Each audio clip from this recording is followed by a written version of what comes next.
Hi, my name is Chris Sonnen. I'm the technical manager for the solutions team here at TriMech. Today, we're going to talk about stage number 3 of our 3-stage multi-phase DMS service, also referred to as a data migration system.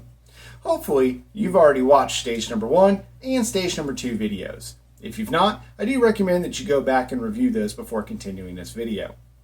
Up until this point, we've gone ahead and we've validated the data integrity of the source data into the PDM system. We've met with the customer and we've ensured that the way they want the data to migrate is matching what's actually being delivered. We do this against the disposition document markup, and we do it against any custom rule sets that are involved. With all that done and the customer's happy with the success of the validations, we're now ready to schedule the go live process and time frame. The first thing we do is we set up a go live procedure review meeting with the customer. We discuss any specifics relating to their go live. Every customer go live is just a little bit different, a little bit unique.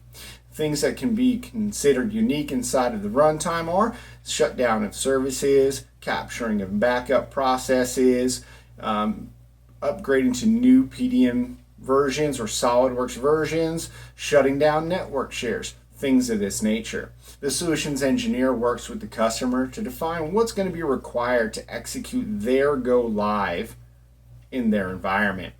Once all of this is defined, that information is put into a go live procedure document that is submitted to me for review and approval before sending over to the customer. I review each go live procedure for accuracy, ensuring that both TriMech and the customer are going to be taken care of in this process. We ensure that there is a go live acceptance and rejection deadline. The last thing that we want is any customer working inside of the PDM system for an extensive period of time on production data to only find an issue and come back and have to have all that data reset and be lost.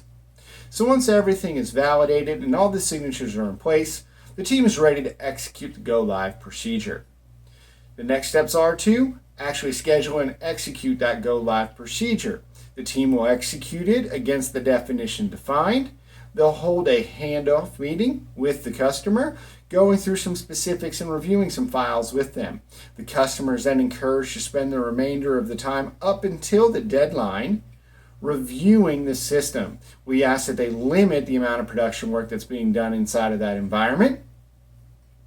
Once the customer has reviewed the data to their either acceptance or rejection, they'll complete the report. They'll send that back, again, accept it or reject it, and TriMech will move forward accordingly. If it is rejected, we reset the system to beforehand. We hold a meeting to review why it was rejected and determine what the next steps are.